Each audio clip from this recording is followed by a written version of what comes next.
Hello students, I am Pooja and welcome back to our YouTube channel Ashish Tiwari. Through this channel, we are presenting you a video lecture series of the subject Public Administration in India. This is your disciplinary specific course subject. It is very important for you and the semesters in which this subject will come are first and fourth semester. ठीक है, mainly ये subject आपको BA honours political science BA program के students के लिए मिलेगा, but if you belong to any other university which has this subject in the syllabus then this video series is very important for you. Okay, so without wasting any time let us get started. First of all, let us understand what is the meaning of public administration in India. If we take through the root of simple language, we can say that it is the management of government affairs to serve the public, to manage the government in a way so that we can benefit the public. Public के भले के लिए government का management system संभालना. Management system कौन संभालेगा? हमारे public servants. Public servants कौन होते हैं?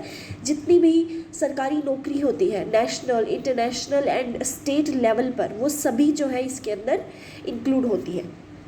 ओके, सो सिलेबस डिस्कस करते हैं. इस सब्जेक्ट के अंदर लगभग 6 यूनिट्स होने वाली है आपकी. या दैट्स राइट, 6 ही यूनिट्स हैं. ठीक है, जिसके अंदर पहली यूनिट के अंदर हम इंडियन एडमिनिस्ट्रेशन यानी कि इंडिया के गवर्नमेंटल सिस्टम को हम स्टडी करने वाले हैं. Civil services, PMO, major initiatives in administrative reforms, यानी कि कौन कौन सी नौकरियां निकाली गई हैं, उनके क्या क्या उद्देश्य है, पीएमओ क्या होता है, कैबिनेट सेक्रेटरीट क्या होता है, ये आप यहाँ पर पढ़ने वाले हैं. Second unit is decentralization and local self government. Self government यानी कि स्टेट लेवल की गवर्नमेंट प्लान्स को हम डिस्कस करने वाले हैं, जिसके अंदर रूरल और अर्बन एरियाज़ आएंगे. पीआरआईज यानी कि पंचायती राज सिस्टम यानी कि पंचायती राज इंस्टीट्यूशंस को हम डिस्कस करने वाले हैं. उनकी कुछ पब्लिक पॉलिसीज़ हैं, उनको हम डिस्कस करेंगे. बजट, नेशनल बजट क्या होता है, ठीक है, इंडिया का क्या बजट है, बजट का कॉन्सेप्ट क्या है, ये सारी चीज़ें हम यहाँ पर इस यूनिट 3 के अंदर पढ़ेंगे. यूनिट 4 के अंदर हम technological aspects used in public administration हम स्टडी करने वाले हैं. टेक्नोलॉजी का क्या रोल है, ठीक है. सोशल वेलफेयर पॉलिसीज़ कौन कौन सी अनाउंस हुई है वेलफेयर के लिए, social, health, education, food, employment, इन सब के लिए क्या क्या इनिशिएटिव्स लिए गए हैं वो स्टडी करेंगे. And the last unit is issues and debates in Indian administration. Indian administration के अंदर क्या क्या इश्यूज़ हैं और कौन कौन सी डिबेटेबल टॉपिक्स हैं आज भी, जो कि काफ़ी सालों तक चलते आ रहे हैं. Okay, let us start with unit first which is Indian administration. अब इसके 3 हिस्से हैं. Structure of civil services department development यानी कि सिविल सर्विसेज का स्ट्रक्चर हम डिस्कस करेंगे. Second is prime minister's office, cabinet secretariat के अंदर क्या होता है, किस तरह के डिसीजंस लिए जाते हैं, क्या रोल होता है पीएमओ का, वो स्टडी करेंगे आप.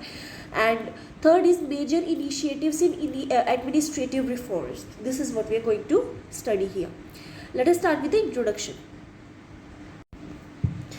Indian administration is one of the largest and most complex administrative system in India, which is true.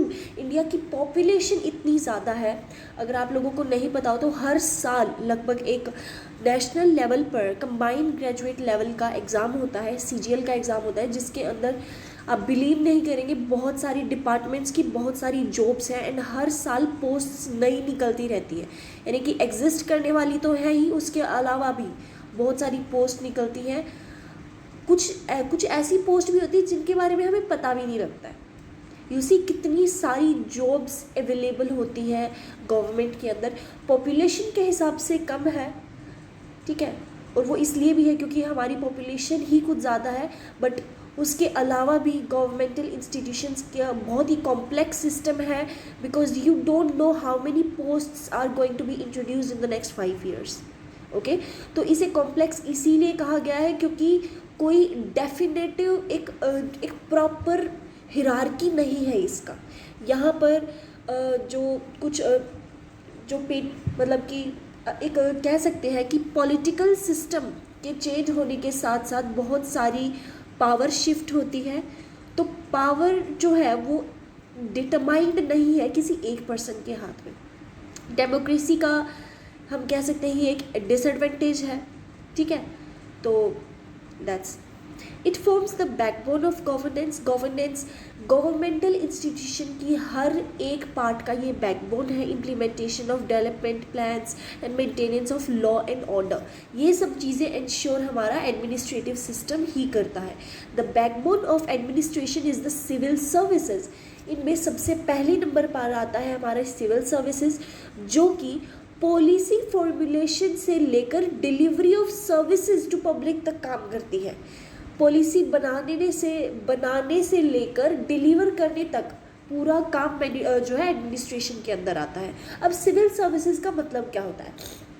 ऐसे वो परमानेंट एम्प्लॉइज़ गवर्नमेंट के, ऐसे सरकारी नौकरी वाले लोग जो अपनी पोस्ट पे काम करते रहते हैं, चाहे पॉलिटिकल लीडरशिप बदले या ना बदले, इनकी जॉब परमानेंट रहेगी, ठीक है। अब ऐसे कौन कौन से लोग होते हैं, ठीक है, जैसे फॉर एग्जांपल, तो इसके अंदर जॉब्स आती है IAS, IPS, ठीक है, IFOS जैसी जॉब्स, जहाँ पर no matter how many political parties change, ये अपनी जगह पर ये रहेंगे। और एक और मतलब कि जो हमारा सेंट्रल सिविल सर्विसेज होती है, group A and group B के एग्ज़ाम, जैसे UPSC, SSC, IRS, ठीक है, इंडियन रिवेन्यू सर्विसेज, ये सब जो है परमानेंट रहती है। इनका पॉलिटिकल पार्टीज से कोई लेना देना नहीं होता है, ठीक है। हाँ जी, तो कैरेक्टरिस्टिक्स क्या है? परमानेंट है, ये परमानेंट होती है नेचर पे, और पॉलिटिकल न्यूट्रलिटी होती है, ये किसी भी पॉलिटिकल पार्टी की साइड पे नहीं होते हैं, ये जो है पब्लिक की साइड पर होते हैं। Sense of public services, development of civil service system in India, historical heritage. Maurya और गुप्ता पीरियड से जो है मिनिस्टर्स, ऑफिशियल्स और एडमिनिस्ट्रेटर्स काम करते आ रहे हैं किंग के नीचे, ठीक है। अब यहाँ पर हमारे अभी के टाइम पे प्राइम मिनिस्टर वगैरह कह देते थे, पहले के टाइम पे मंत्री, मुख्यमंत्री कुछ ऐसे कह देते होंगे, राइट। मुगल पीरियड के अंदर जो है मनसाबदरी सिस्टम होता था, दीवान सिस्टम, ज़मींदारी सिस्टम होता था, ठीक है। ब्रिटिश पीरियड 1853 के अंदर रिक्रूटमेंट जो है वो कॉम्पिटिटिव एग्ज़ाम्स के थ्रू होता था। इनिशियली ये लंदन के अंदर शुरू हुआ था। 1858 के अंदर गवर्नमेंट ऑफ इंडिया एक्ट, जिसके अंदर इंडियन एडमिनिस्ट्रेशन जो है वो पूरा का पूरा ब्रिटिशर्स के रूल के अंदर आ गया था। 1922 के अंदर जो है कुछ एग्ज़ाम्स जो है वो इंडिया के अंदर भी कंडक्ट होने लग गए, ठीक है। ब्रिटिशर्स ने ICS यानी कि इंडियन सिविल सर्विसेज को इस्टेब्लिश किया, और वहाँ से मॉडर्न इंडियन एडमिनिस्ट्रेशन की शुरुआत हुई। कंक्लूजन यहाँ से यह निकलता है कि जो आज का इंडियन सिविल सर्विस सिस्टम है वो इसकी हिस्टोरिकल रूट्स ब्रिटिश एरा से है, ठीक है। अब civil service system in independent India constitutional framework, the constitution gives a special place to civil services. Government civil services को एक बहुत स्पेशल जगह देती है। आर्टिकल 308 से 323 के तहत जो सिविल सर्विसेज की प्रोविजंस हैं, यानी कि establishment of UPSC and SPSC जो है वो परमानेंट रहेगा। The constituent assembly said civil services is the backbone of democracy. Civil services backbone होती है डेमोक्रेसी की, और ऑल इंडियन सर्विसेज के अंदर हमारे IAS, IPS, IFS ऑफिसर्स आते हैं। Central services and state services also exist separately. Central services और जो स्टेट सर्विसेज रहेंगी उनकी अलग से पावर रहेगी और उनकी अलग से परमानेंट जॉब रहेगी। अब सिविल सर्विसेज का एक स्ट्रक्चर क्या है? इसका 3 टियर सिस्टम होता है, ठीक है। ये 3 टियर स्ट्रक्चर होता है। First is all Indian services, इसके अंदर पूरे इंडिया मतलब कि एक सर्विस के अंदर पूरे इंडिया की इंक्लूड होती है। फिर होता है सेंट्रल सर्विसेज, जिसके अंदर IRS, IAS, IRTS जैसी जॉब्स होती हैं। स्टेट सर्विसेज के अंदर PCS, स्टेट पुलिस सर्विसेज ऐसी होती है, ठीक है। अब उन बच्चों के लिए जिन्हें IAS, IPS इन जॉब्स के बारे में नहीं पता, उनको मैं थोड़ा सा ब्रीफ में बता देती हूँ ताकि आप लोग कंफ्यूज ना हो, ठीक है। IAS का मतलब होता है इंडियन एडमिनिस्ट्रेटिव सर्विसेज।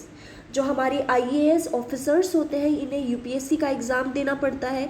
ये जितनी भी फर्स्ट वाली जॉब्स हैं इनके लिए UPSC का एग्ज़ाम देना पड़ता है। ठीक है। इनकी जो आईएएस की रिस्पॉन्सिबिलिटीज़ होती हैं उनमें से होता है policy formulation, implementation and administration oversight, ठीक है। और क्योंकि आईएएस एक डिस्ट्रिक्ट मजिस्ट्रेट भी होता है, तो उनका काम होता है कि जिस जगह पर वो है वहाँ का लॉ एंड ऑर्डर अच्छे से काम करे, लैंड रिवेन्यू वहाँ का रहे, एंड डेवलपमेंट मतलब डिस्ट्रिक्ट के अंदर जितना भी डेवलपमेंट का काम होता है वो आईएएस ऑफिसर संभालता है, ठीक है। वो जो है उनका अलग अलग डिपार्टमेंट में काम होता है, जैसे कैबिनेट सेक्रेटरी होते हैं, secretary to government, commissioner and district magistrate इनको बोला जाता है। अब हम आते हैं आईपीएस ऑफिसर्स पर, इंडियन पुलिस सर्विस।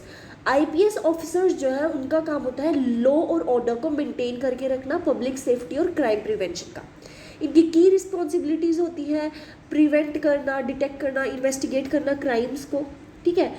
तो इन्हें बेसिकली सुपरिटेंडेंट ऑफ ऑफिसर्स बोला जाता है। Next is IFS. आईएफएस का मतलब होता है इंडियन फॉरेन सर्विसेज, ठीक है। ये कुछ डिप्लोमेट्स होते हैं जो इंडिया को फॉरेन कंट्रीज़ के अंदर जाकर रिप्रेजेंट करते हैं।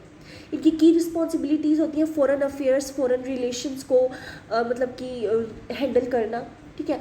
पासपोर्ट वीज़ा से रिलेटेड कोई भी प्रॉब्लम आती है, कोई भी एक अब्रोड के अंदर कोई भी तरह का रोल प्ले जो करते हैं, वहाँ के अब्रोड में रहने वाले इंडियंस को कोई प्रॉब्लम होती है तो वो वहाँ पर उनके पास रिपोर्ट कर सकते हैं, ठीक है। तो इसके अंदर ये सभी सर्विसेज आती हैं। अब हम सेकंड पर आते हैं, that is your central services. First is IRS. IRS की फुल फॉर्म होती है इंडियन रिवेन्यू सर्विसेज, ठीक है। ये ग्रुप ए की जॉब है, जैसे ग्रुप ए ग्रुप बी की जॉब्स नहीं होती है, तो इसका सबसे बड़ा रोल होता है कि ये मतलब कि टैक्स लॉज को, income tax officers and customers and good services tax जैसे जीएसटी जैसी जॉब्स इसके अंदर आती हैं, ठीक है। ये टैक्स एडमिनिस्ट्रेशन जैसे काम करते हैं, इन्वेस्टिगेशन करते हैं टैक्स इवेजन का, ये सब, तो जितनी भी टैक्स रिलेटेड चीज़ें वो यहाँ पर आती हैं, ठीक है। अब हम आते हैं आईआरटीएस पर, इंडियन रेलवे ट्रैफिक सर्विसेज। इनका काम होता है ट्रांसपोर्टेशन ऑपरेशन और कस्टमर इंटरफेयर को जो है मैक्सिमाइज़ करना, पैसेंजर मूवमेंट को डिटेक्ट करना। ट्रेन ऑपरेशंस में इनका काम होता है कि भाई स्केड्यूल करना ट्रेन को, कौन सी ट्रेन कब आएगी, किस रास्ते से जाएगी, ऐसे ऐसे इनको मतलब कि रूट कौन सा पकड़ेगी, ये सब जो है इनका काम होता है मैनेज करना, ठीक है। तो ये आईआरटीएस हो गया हमारा। आईएएएस होता है Indian audit and account services, ठीक है। इसके अंदर जो भी हमारी गवर्नमेंट के फाइनेंशियल अकाउंट्स होते हैं और ओवरसीइंग पब्लिक स्पेंडिंग, यानी कि जो बजट होता है हमारा नेशनल बजट, उसको कैसे डिवाइड करना है, किसके पास, कौन से स्टेट के पास कितना जाएगा, क्या क्या डेवलपमेंट होना है, ये सब आईएएस के अंडर आता है। अब हम कैरेक्टरिस्टिक्स को स्टडी करते हैं। सबसे पहले ये स्ट्रेंथन करता है हमारी नेशनल यूनिटी को, सेंट्रल और स्टेट भी गवर्नमेंट के बीच में कोऑर्डिनेशन अच्छा रहता है और डेवलपमेंटल प्लान्स भी बहुत अच्छे से काम करते हैं। Appointment, training and promotion of civil servants. Appointment UPSC, state PSC competitive exam के थ्रू होता है, ठीक है। ट्रेनिंग आईएएस वालों की लबासना मसूरी से होती है, आईपीएस की हैदराबाद से, आईएफएस की देहरादून से और आईआरएस की नागपुर से, ठीक है। ट्रेनिंग के अंदर इनको skills, laws, constitution, technical knowledge और रूरल फील्ड एक्सपोजर, इनको ये चीज़ें दी जाती हैं। प्रमोशन सीनियोरिटी, मेरिट और एक्सपीरियंस के बेसिस पर होता है, ठीक है। अब जो सिविल सर्विसेज का नेशन बिल्डिंग के अंदर क्या काम होता है, ठीक है, तो इनका काम होता है पॉलिसीज़ को ग्राउंड लेवल से लेके चलना और आगे तक पॉलिसीज़ को पहुंचाना, ठीक है। पॉवर्टी एलिवेशन, यानी कि पॉवर्टी को हटाना कैसे है, कैसे एजुकेशन, हेल्थ और इंफ्रास्ट्रक्चर को बहुत अच्छा बनाना है, उनका ये काम होता है। लॉ और ऑर्डर को मेंटेन करके रखना है। डिज़ास्टर, कोई भी नेचुरल डिज़ास्टर आ जाए या फिर और किसी तरह की, तो फिर उस टाइम पे कैसे उसको कंट्रोल करना है, कैसे लोगों को सेफली इवैक्यूएट करना है, ठीक है। इलेक्शंस को कंडक्ट करवाना है, ये सब इनका काम होता है। स्टेबिलिटी और गाइडिंग डेवलपमेंट इनका डेमोक्रेसी के अंदर होता है। Prime minister's office and cabinet secretariat, PMO. अब हम पीएमओ पर आते हैं। Advises the prime minister on administrative, political and technical matters. PMO का काम होता है प्राइम मिनिस्टर को एजुकेट करना, एडवाइज़ करना administrative, political and technical matters में। अब आप सबको तो पता ही होगा कि पीएमओ की ज़रूरत हमें क्यों पड़ती है, क्योंकि हमारे मिनिस्टर्स होते ही इतने एजुकेटेड हैं, कि उन्हें एक पर्सन चाहिए इन चीज़ों के बारे में बताने के लिए। Coordination and monitoring of politics, politics वो करने में मदद करते हैं। नेशनल सिक्योरिटी प्लानिंग और डेवलपमेंटल वर्क्स में इनका बहुत बड़ा हाथ होता है हमारे पीएमओ का। कैबिनेट सेक्रेटरीट जो है वो एक सीनियर मोस्ट ऑफिशियल होते हैं। इनका मिनिस्टर्स और डिपार्टमेंट के बीच में जो कोऑर्डिनेशन है वो ये मेंटेन करके रखते हैं, ठीक है। प्रिपेयर करना, इम्प्लीमेंट करना कैबिनेट प्रोसीडिंग्स को, वो इनका काम होता है। और पॉलिसी इम्प्लीमेंटेशन, जो पॉलिसी बनाई गई है वो इम्प्लीमेंट हो भी रही है या नहीं, वो इनका उसका देख रेख करना इनका काम होता है, ठीक है। अब major initiatives in administrative reforms in India, कौन कौन से मेजर इनिशिएटिव्स लिए गए?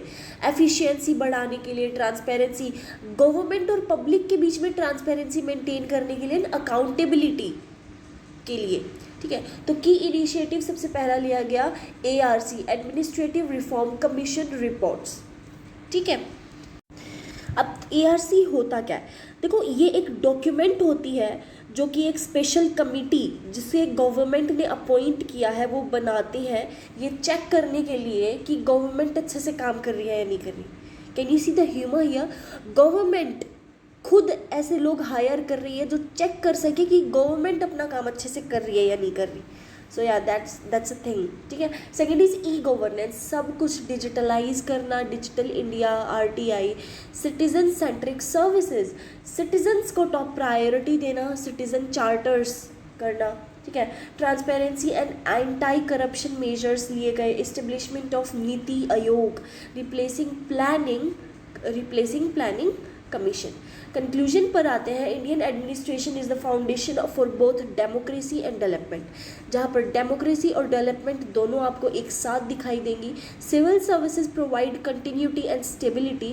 PMO and cabinet secretariat play a central role in policy making, बहुत बड़ा रोल प्ले करते हैं वो, ठीक है। Periodic reforms are needed to make administration more people centric, जो हमारी पीरियोडिक रिफॉर्म्स हैं उनकी ज़रूरत होती है ताकि हमारा एडमिनिस्ट्रेशन हमारी पब्लिक को सेंट्रलाइज करके रखा जाए, उनको अकाउंटेबल किया जाए। और यहीं पर हमारा यूनिट 1 समाप्त होता है। आई होप आपको वीडियो पसंद आएगा। If you have any doubts mention it in the comment section. We will surely reply to your message. That's it for today.